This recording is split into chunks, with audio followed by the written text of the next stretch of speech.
오늘 우리가 주신 하나님 말씀은 창세기 50장 15절에서 21절까지 말씀입니다. 창세기 50장 15절에서 21절까지 말씀 한 절씩 교독 형식으로 보겠습니다. 요셉의 형제들이 그들의 아버지가 죽었음을 보고 말하되 요셉이 혹시 우리를 미워하여 우리가 그에게 행한 모든 악을 다 갚지나 아니할까 하고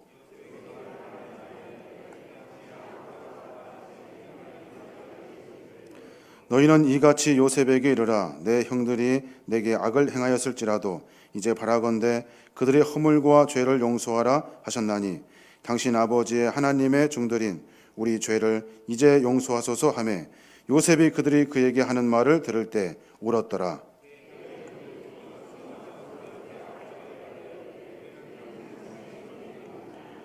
요셉이 그들에게 이르되 두려워하지 마소서 내가 하나님을 대신하리이까.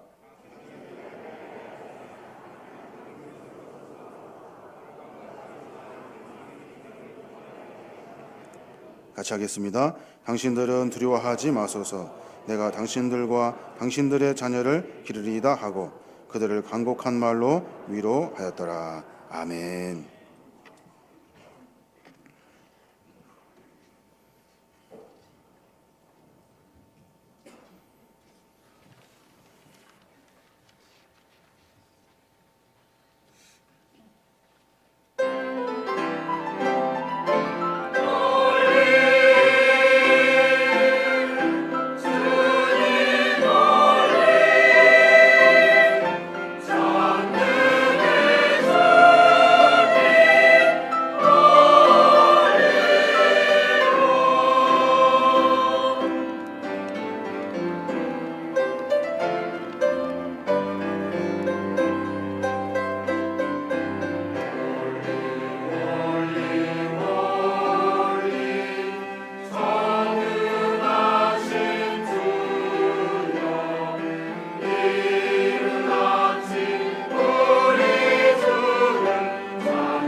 많은 백성의 생명을 구원하시려는 하나님, 제목으로 하나님 말씀 전하겠습니다. 새해 첫 주일입니다.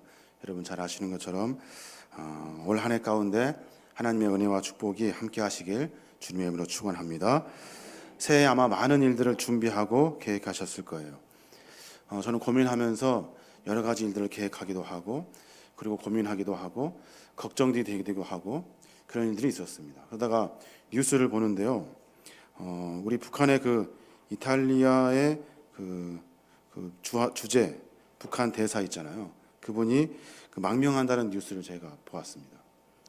그러면 보고 그냥 그런가 보다 그랬는데, 어느 날 문자가 하나 왔어요. 전화가 오면서 저한테 많은 것들을 가르쳐 주셨던 목사님인데 새해 첫 설교를 뭘로 할 거냐고 물어보시더라고요.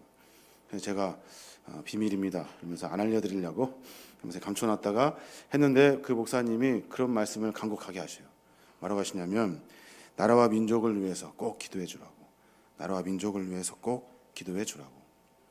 지금 남과 북이 통일을 향해서 전진하고 있는데, 그 목사님의 표현을 빌자면 뭔가 차고 넘쳐야 되는데 그 모가지까지 딱 뭔가 올라왔는데 그 끝을 못 넘고 있다는 거예요. 그래서 많은 기도한 사람들이 기도할 수 있도록 하고, 많은 사람들이 함께 협력할 수 있도록 해야 된다고. 2019년은 통일을 이루는 한 해가 되었으면 좋겠다고 그 목사님이 그런 메시지를 저한테 주셨습니다. 그래서 오늘 저는 고민해 봤습니다. 어떻게 통일을 이룰 것인가? 어떻게 통일을 이룰 것인가? 남한과 북한이 종전이 선언되는 것 쉬운 일이 아닙니다. 우리끼리 그럽시다 해서 되는 일이 아니잖아요. 오늘 보니까 미국의 허락도 받아야 되고 주변 열강의 허락도 받아야 됩니다. 우리끼리 그냥 하나가 된다고 이야기하면 쉬울 것 같은데, 다른 나라의 허락을 받아야 되는 정말로 힘이 없는 비참한 나라, 이 나라가 우리나라입니다. 함께 경제가 활성될 수 있도록 통일 국가를 건설해서 뭔가 잘 살아보려고 하는데, 주변 나라들, 주변 열강들의 그 이권의 계산이 아직 끝나지 않았어. 그래가지고 우리의 통일을 그들이 발목을 잡고 있는 것 같아요.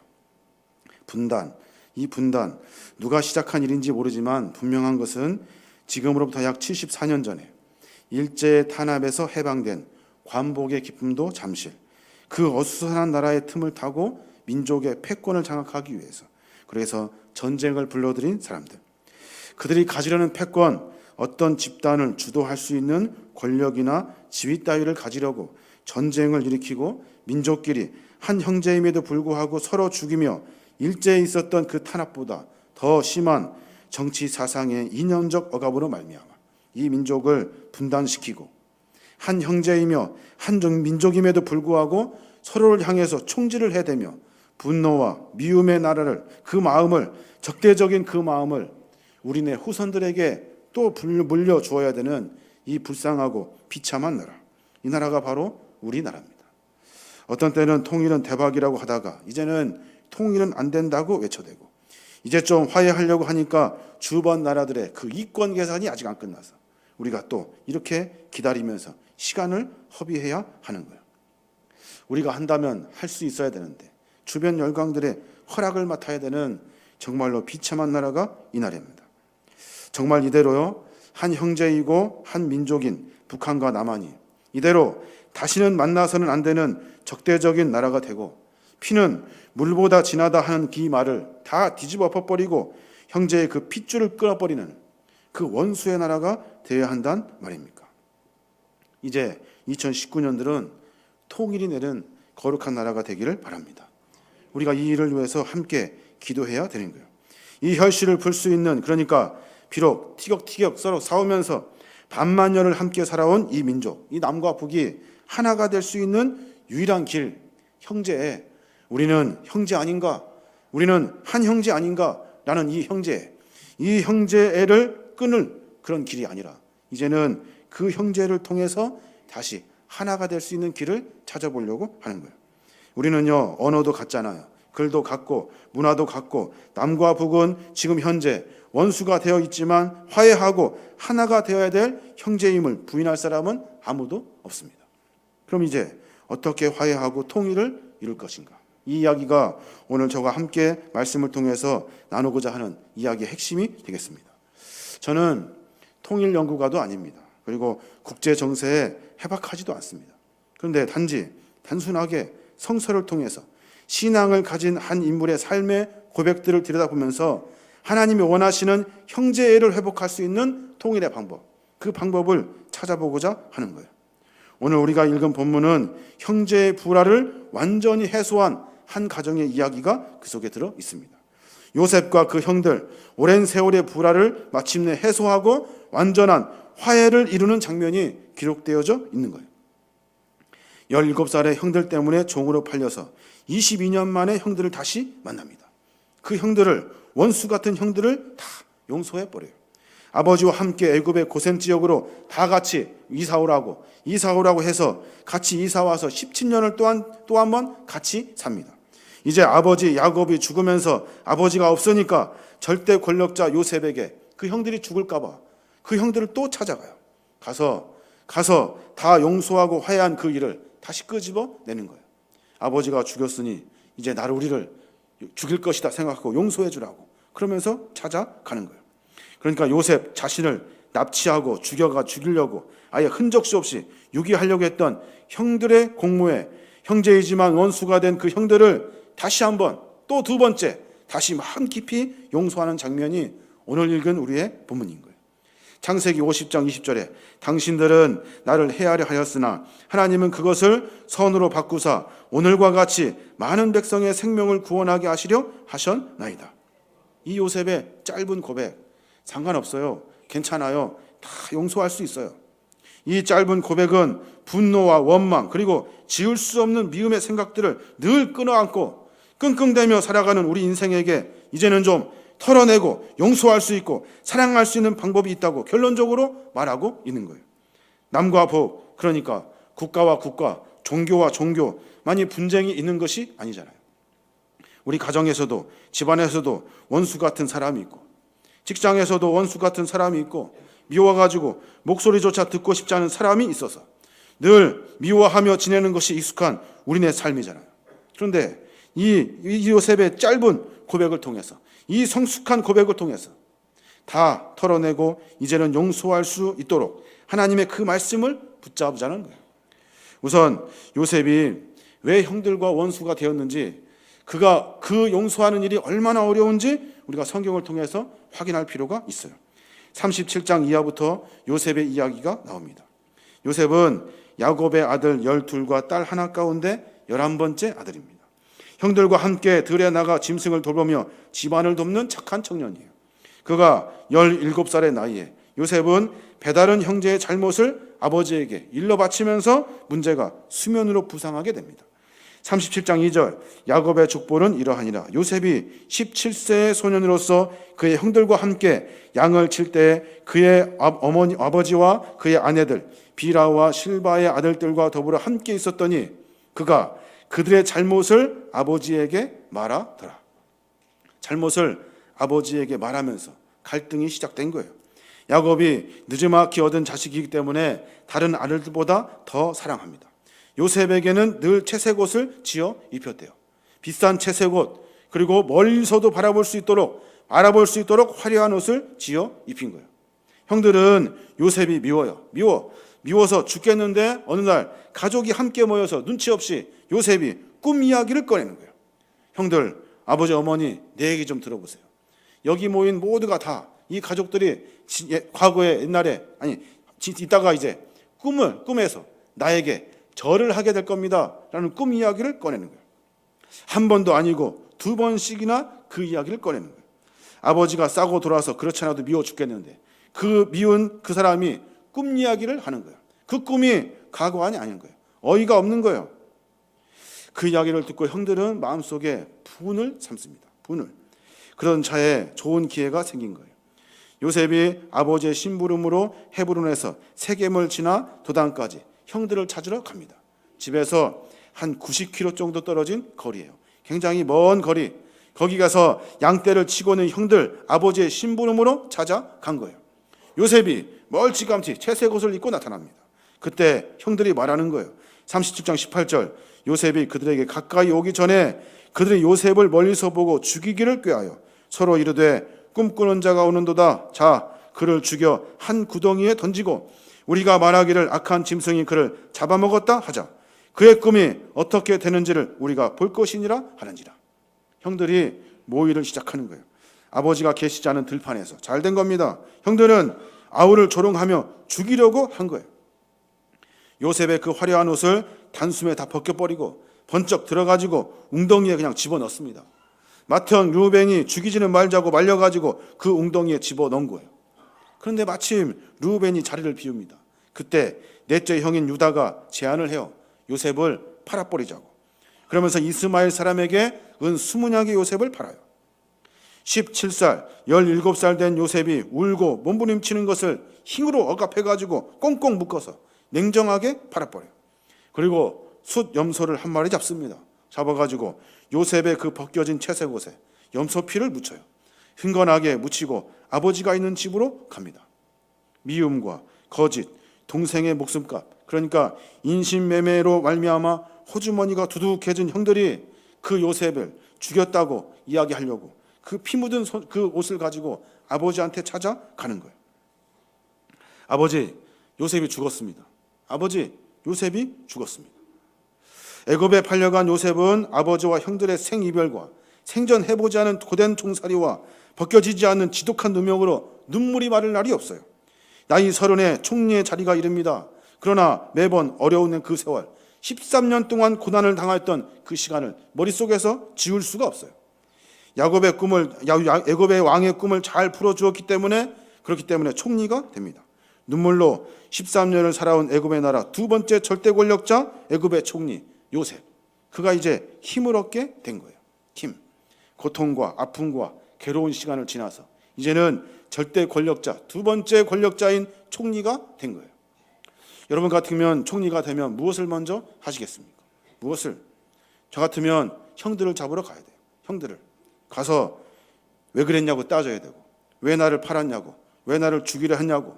대답이 시원찮으면 병사들을 시켜서 똑같이 꼼짝 못하게 묶어서 팔든지 죽이든지 하는 것이 상식이에요. 이게 상식이에요.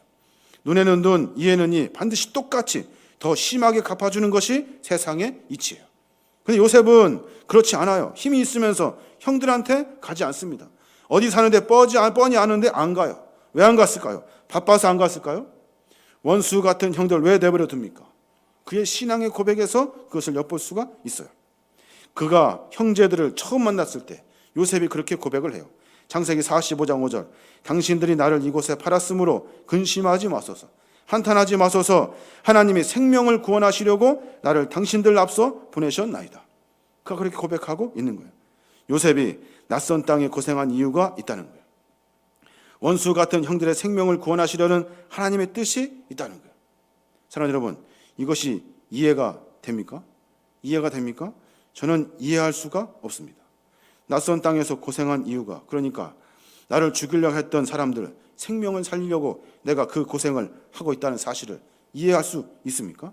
그 고생, 13년 동안 온갖 고생을 했던 그 시간들이 요셉은 머릿속에서 스쳐갔을 거예요. 그러면서 매번 한탄하면서 어쩌자고 내가 형들의 잘못을 아버지에게 고자질했던가, 어쩌자고 아버지의 편애로 상처 입은 형들의 마음을 헤아리지 못했던가, 내가 형들보다 높아진다는 꿈 이야기를 그렇게 떠들어대지 않았더라면 이런 일이 없었을 터인데, 그래도 그렇지, 형이 어떻게 나를 그렇게 할 수가 있어? 나를 죽이려 할 수 있단 말인가? 내가 나를 팔아가지고 어떻게 그렇게 이익을 취할 수 있단 말인가? 단번에 나를 그렇게 내동댕이 칠 수 있단 말인가? 13년 동안 매번 그 생각이 머릿속에서 지워지지 않았을 거예요. 제가 성경을 찾아봤어요. 찾으면 분명히 그 요셉의 그 미움의 마음을 발견할 수 있을 것 같아서 찾고 또 찾았어요. 근데 아무리 찾아도 요셉에게는 그 미움의 마음이 없어요. 원수 갚겠다는 말이 없어요. 죽일 것이라는 계획이 요셉에게는 없어요. 그러면서 오늘 읽은 본문, 형들은 아버지가 죽은 후에 자신들이 죽을 것 같아서 두려움에 사로잡혀서 요셉 앞에 종이 되었으니까 살려달라고 무릎 꿇는 형들에게 그가 그렇게 고백을 하고 있는 거예요. 50장 19절, 요셉이 그들에게 이르되 두려워하지 마소서, 내가 하나님을 대신하리이까. 그들이 두려워하는 것은 무엇이에요? 해할까 봐, 죽을까 봐 두려워하는 거예요. 화해하고 17년간 잘 살고 있었잖아요. 그런데 아버지가 죽었다고 다시 찾아온 거예요. 그러면서 요셉이 울면서 또다시 말해요. 나는 하나님을 대신할 수 없습니다. 하나님을 대신할 수 없습니다. 형들이 저지른 못된 짓에 대한 처리는 하나님이 알아서 하실 것입니다. 라는 그의 고백인 거예요. 우리는 우리가 정리하려고 하잖아요. 원수 같은 일이 있으면 내 손으로 정리하려고 한다고. 무언가 쏘면 작살날 기세로 덤벼듭니다. 나에게 뭐라고 하는 사람을 용서할 수가 없어요. 그러니까 너희가 저지른 못된 짓은 내가 해결할 수 있다고 두고 보자고 하면서 나를 세면서 덤벼드는 거예요. 그래서 사도 바울이 우리에게 간곡하게 당부하고 있는 거예요. 로마서 12장 19절 내 사랑하는 자들아 너희가 친히 원수를 갚지 말고 하나님의 진노하심에 맡기라. 기록되었으되 원수 갚는 것이 내게 있으니 내가 갚으리라고 주께서 말씀하시느니라. 세 번 읽어보니까 그렇게 말해요. 사랑하는 여러분, 여러분은 스스로 원수를 갚지 말고 그 일은 하나님의 진노하심에 맡기십시오. 성경에 기록되기를 원수 갚는 것은 내가 할 일이니 내가 갚겠다고 주께서 말씀하셨습니다. 원수는 우리가 갚는 것이 아니에요. 원수는 하나님이 갚아 주시는 거예요. 우리가 할 일이 뭡니까? 원수를 향해서 우리가 할 일은 미워하고 그리고 싫어하고 그리고 분을 함께 싸우면서 작전을 짜며 살아가는 것이 아니라 우리가 원수를 향해서 할 일은 20절에 나와 있어요. 내 원수가 줄이거든 마시게 하고 먹이게 하고 목마르거든 마시게 하라. 그러함으로 내가 숯불을 그 머리에 쌓아 놓으리라. 그러니까 한 번 더 힘주면서 말해요. 악에게 지지 말고 선으로 악을 이기라. 형제라면 하나님이 생명을 구원하시기로 하시는 하나님의 계획을 우리가 먼저 깨달아야 하는 거예요. 북한이 원수이고 적이고 그리고 우리의 적이라면 요셉과 사도 바울을 통해 하시는 하나님 말씀을 들어야 하는 거예요. 원수를 향해서 우리가 할 일은 내가 원수가 줄이거든 먹이고 목마르거든 마시게 하라. 그리함으로 내가 숯불을 그 머리에 쌓아 놓으니라. 현대어 성경으로 읽어보면 내 원수가 굶주리거든 먹을 것을 주고 목말라 하거든 마실 것을 주어라. 그러면 내 원수는 머리에 숯불을 넣은 것 같이 부끄러워 견딜 수 없을 것이다. 원수를 이기는 방법은 사랑하고 돌보고 생명을 보존해 주는 거예요. 원수는 죽이는 것이 아니에요. 그를 부끄럽게 하는 것이 원수를 이기는 방법이래요. 숯불이 그 머리에 올려놓으면 얼굴이 벌개지잖아요. 부끄러워서 어찌할 바 몰라 벌개지는 것만큼 그렇게 원수를 사랑해 주라고 말씀해 주고 있는 거예요. 이게 바로 성경에 나와 있는 하나님의 방법인 거예요. 한 가지 더, 요셉의 신앙 고백을 통해서 우리가 어쩌면 통일을 열 수 있는 방법을 찾을 수가 있을 것 같아요. 해야 하려는 많은 일들을 선으로 바꾸고 일하시는 하나님을 발견할 수 있어야 하는 거예요.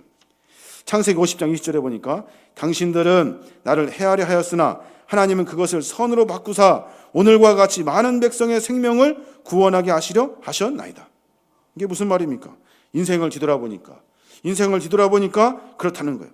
당신들은 나를 해하려 한 것이 사실입니다. 그의 형제들이 요셉을 해하려고 얼마나 악랄하게 덤볐습니까? 얼마나 미워했습니까? 10 형제가 모여가지고 요셉을 죽이려고 모의를 했다고요. 살려달라고 애원하는 동생의 그 소리를 다 무시해버리고 깊은 구덕성에 그냥 집어넣은 거예요. 그리고 돈을 받고 노예로 팔아버리는 거예요. 어린 요셉의 가슴에 한이 맺힌 거예요. 한이. 뿐만 아니라 억울하게 팔려가지고 보디발의 집에서 종살이 하면서 억울한 누명을 쓰고 옥살이를 하고 밝고 아름다운 채색 옷이 다 벗겨지고 사랑받던 그 요셉이 종이나 입던 누더기 옷을 입고 죄수가 있는 죄수복을 입게 된 거예요. 그 긴 세월을, 억울한 세월을 요셉이 살아갑니다. 그러니까 하나님께서 요셉을 해하려는 모든 것을 다 선으로 바꾸셨다는 그의 고백. 생각해 보니까 그렇다는 거예요. 종살이를 하고 있는, 그리고 죄수에서 옥을 갇혀 있는 자기 자신을 애굽의 총리로 하나님께서 바꾸어 주셨대요. 뛰어다녀야 되는 종이 왕이 타는 버금 수레를 타게 됐고, 종은의 종된 자가 애굽의 전국을 통치하는 통치자로 바꾸어 주셨다. 악한 일을 해하려 하는 많은 악한 일들을 하나님께서 선으로 바꾸어 주셨다는 거예요. 절대절명의 인생을 최고의 영광스러운 존재로 하나님이 바꾸어 주셨다는 거예요. 뒤돌아보니까 내 인생, 비참한 내 인생을 하나님이 그렇게 바꾸어 주셨다는 거예요. 더 놀라운 것은 요셉은 하나님이 내 인생을 왜 선으로 바꿔주신지 그 이유를 분명히 알고 있었다는 거예요. 선, 그 선이 매번 그냥 풍부함과 풍족함, 여유로운 이런 것이 아니에요. 그 선, 나를 하나님이 회복시키고 이렇게 하신 하나님의 그 선은 무엇을 가리키고 있냐면 많은 백성의 생명을 구원하게 하시려는 하나님의 계획이 그 속에 들어 있다는 거예요. 여러분 기억하셔야 돼요. 하나님이 우리 인생을 선으로 바꿔주시지 아니했다면 벌써 우리는 해암에 넘어졌다는 사실을 기억하셔야 돼요. 그리스도인들이 감사할 수 있는 이유, 우리가 고백할 수 있는 이유는 하나님 나를 지켜주시고 인도하셔서 지금 내가 이렇게 살 수 있다는 고백, 그것 때문에 우리가 감사가 입술 가운데 그치지 않는 거예요. 시편 기자가 그렇게 말해요. 시편 94편 17절, 여호와께서 내게 도움이 되지 아니하셨더라면 내 영혼이 벌써 침묵 속에 잠겼으리로다.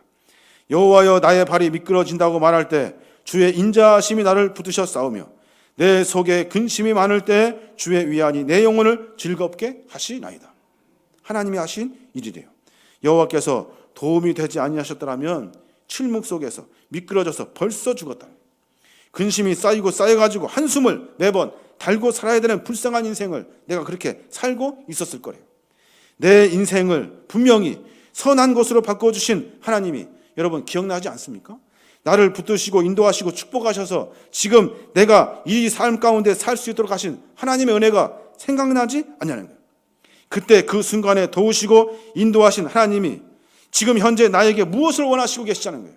선, 좋은 것으로 바꿔주시고 먹고 살게 하신 그 선, 그 선은 분명히 많은 생명을 구원하게 하시려고 하는 하나님의 계획이 그 속에 들어 있다는 거예요. 요셉은 그것을 깨달은 거예요. 내가 살 수 있는 이유, 내가 이렇게 살 수 있는 이유, 목숨 부지할 수 있는 이유는 나를 선으로 바꿔주신 하나님의 그 은혜는 많은 생명을 구원하고 하시는 하나님의 그 계획이 그 속에 들어있다는 것을 안 거예요. 그러니까 미워할 이유가 없어요. 원망할 이유가 없어요. 내가 하나님의 은혜를 만났는데 그거 아무것도 아니라는 거예요. 그것은 많은 사람의 생명을 구원하고 하시는 하나님의 계획, 그 계획을 내가 알기 때문에 상관이 없는 거예요. 우리가 해를 당할 인생을 바꾸어서 하나님의 은혜를 만났잖아요. 많은 백성을 살리시려고 하시는 하나님의 그 계획에 우리가 순복하며 전진해야 될 줄로 믿습니다. 6.25 전쟁 다음에 우리나라가 가난을 딛고서 이렇게 살 수 있는 이유, 그 이유가 무엇입니까? 어쩌면 북한의 백성을 살리시려고 하시는 하나님의 선한 뜻을 이해할 수 있어야 하는 거예요. 오늘 우리가 남한이 성장하여서 세계에서 많은 일들을 하고 있잖아요. 어느 정도 큰 소리를 치면서 국제사회에서도 상당한 힘을 행사하고 있어요. 지난 연도에 통계를 봤습니다. 북한의 국민소득은 36조 2천억, 남한의 국민소득은 1730조 5천억. 47배가 차이가 나는 거예요. 어쩌면 북한 동포들의 목숨을 보존하게 하시려고, 동포들을 살리시려고 남한을 앞서 잘 살게 하신 거예요. 이 깊은 뜻을 우리가 깨달아야 되는 거예요. 짧은 소견으로 한국일보를 보니까 전에 지난년도 지지난년 한미 군사훈련에 사용된 비용이 17년도에만 9,500억이래요. 9,500억. 긴장 상태가 계속됐다면 매년 1조가 넘는 돈이 미국으로 흘러갔을 거예요. 북한 겁주느냐고 미국의 폭격기가 왔다 갔다 했잖아요. 전투기가 왔다 갔다 하고 핵 잠수함이 왔다 갔다 하고 항공모함이 왔다 갔다 하고 이런 거에 사용되는 돈이 그렇게 들어간다는 거예요. 짧은 생각으로, 단순하고 무식한 생각으로 이 돈을 좀 아껴가지고 훈련 한두 번 빼가지고 우리 민족을 도와줄 수는 없는 겁니까? 요셉은요, 분명히 미움과 복수의 마음을 원수 같은 형들을 살리려고 하시는 하나님의 사명으로 녹여내는 거예요. 남과 북의 관계, 이 불화 관계를 청산하려면 아마 적지 않은 시간이 걸릴 거예요. 이것은 자명한 일입니다. 독일을 봐도 그렇고 우리는 그 단절이 더 심한 거예요. 북이 우리와 형제라는 것을 인식한다면 해결할 수 있는 길은 요셉과 같이 상대가 나를 해하려 하였으나 하나님은 그것을 선으로 바꿔줄 줄로 믿고 오로지 생명을 살려 하시는 하나님의 사명을 붙들고 깨닫고 우리가 회개하고 다시 일어나서 북한 사람들, 어려운 사람들, 내 원수를 용서하고 사랑하고 도와줄 수 있는 신앙의 성숙을 만나야 하는 거예요. 통일의 방법은 뭐가 되는 것이 아니에요. 뭘 의지하는 것이 아니에요. 아직 멀었다고 이야기하는 사람들, 그것을 계산해가지고 우리가 이익이니 아니니 계산하는 사람들은 아직 멀은 거예요. 네가 전쟁을 만났냐? 네가 전쟁을 해봤냐? 그러면 이 긴장을 계속 끌고 가서 내 사랑하는 후배들에게, 내 사랑하는 자녀들에게 이 원수 같은 이 상황을 또다시 물려줘야 하는 거예요. 지금 현재 우리가 사랑하는 마음으로 덮어주고 용서하고 그리고 포용하면서 어쩌면 손해일 수 있고 어쩌면 우리가 또 당할 수 있지만 또 하나님의 방법을 찾아가지고 조금씩 통일의 방법을 이루어 가는 거예요. 베드로가 멸망당하는 세상을 향해서 하나님의 놀라운 계획을 선포합니다. 베드로후서 3장 9절에 보니까 주의 약속은 어떤 이들이 더디다고 생각하는 것 같이 더딘 것이 아니라 오직 주께서는 너희를 대하여 오래 참으사 아무도 멸망하지 아니하고 다 회개하기에 이르기를 원하시느니라. 어떤 사람들은 더디대요. 그걸로 되겠냐는 말도 안 되는 소리 하지 말라고 말해요. 하나님의 방법은 더딘 것이 아니에요. 더딘 것이 아니에요. 그것이 가장 빠른 방법인 줄로 믿습니다. 하나님의 계획은 죽이고 다 멸망시키는 것이 아니에요. 많은 생명을 구원하게 하시려고 하시는 것이 하나님의 계획이라는 거예요. 사랑하는 여러분, 올 한 해 2019년도를 시작하면서 남과 북 민족의 통일을 위해서 기도하시길 바랍니다. 통일을 이루어야 돼요. 통일을 이루어서 아름다운 이 대한민국, 아름다운 남과 북이 하나가 되는 거룩한 나라, 이 나라를 세워내야 되는 거예요. 그 나라를 후배들에게 물려주어야 하는 겁니다. 우리 모두가 다 올 한 해 가운데 조금 더 많이, 조금 더 깊이, 조금 더 오랜 시간 동안 남북 통일을 위해서 기도하시길 바랍니다. 이 나라와 이 민족의 부흥의 역사, 함께 이루어가는 하나님 나라를 만들어가야 될 줄로 믿습니다. 시간 같이 한번 찬양하기를 원하는데요. 이 땅의 황무함을 보소서 같이 자리에서 일어나셔서 함께 힘차게 찬양하겠습니다.